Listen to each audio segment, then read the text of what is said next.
Hi, my name is Asa and I'm from Class 9A, and today I'll be reading Jasper and the Riddle of Riley's Mind by Caroline Starr Rose.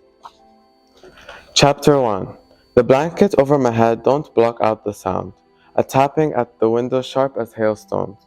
I roll over and try to get back to sleep, but the noise keeps getting louder. Then a second sound starts in. This one is soft and breathy. Jasper, it says. Then it's a storm I hear. The room's dark, but a faint light glows outside, enough to see Pa's bed is as jumbled as usual. No telling, though, if he's there or not. Come on, wake up, the voice whispers.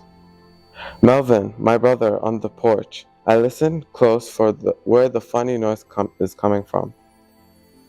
Mel makes when he sleeps heavy, but don't hear it. Mel ain't in his bed like he should be. A groan escapes Pa's lumpy blanket as three sharp raps rattle the window pane.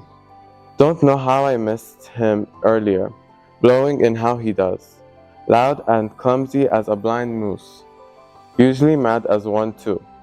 I grab my glasses, race across from then worn floorboards as quick as I can, and crack open the door.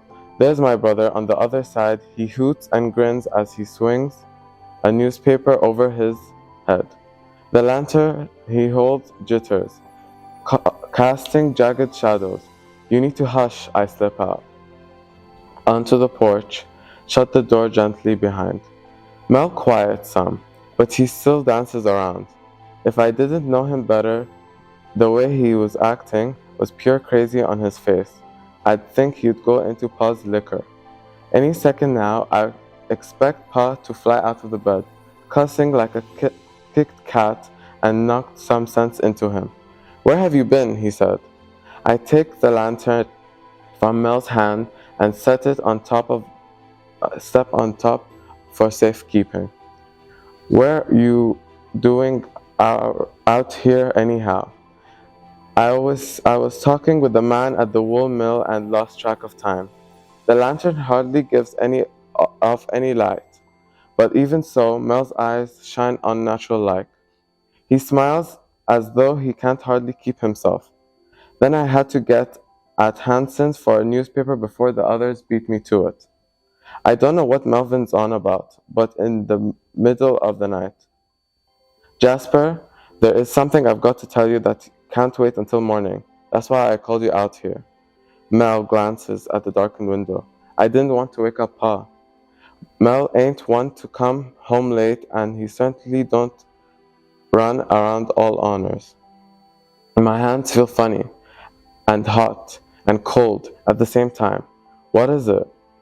Wait till you see this. Mel smacks the newspaper he's holding, and Mr. Hanson sold him his very last copies.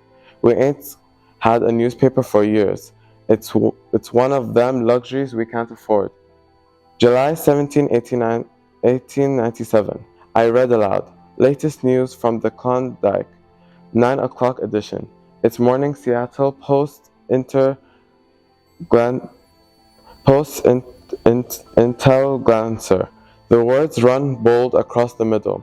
Gold, gold, gold, gold. 68 rich men on the steamer Portland. Stacks of yellow metal. Gold, I say again. The word feels warm and round and strange on my tongue. Below the story is a map. A spiderweb of wavy lines that led to the river labeled Klondike. The paper says the whole page is called Klondike for the river that passes through. It's in some part of Canada far above Washington, right up against Alaska, about as distant as the moon.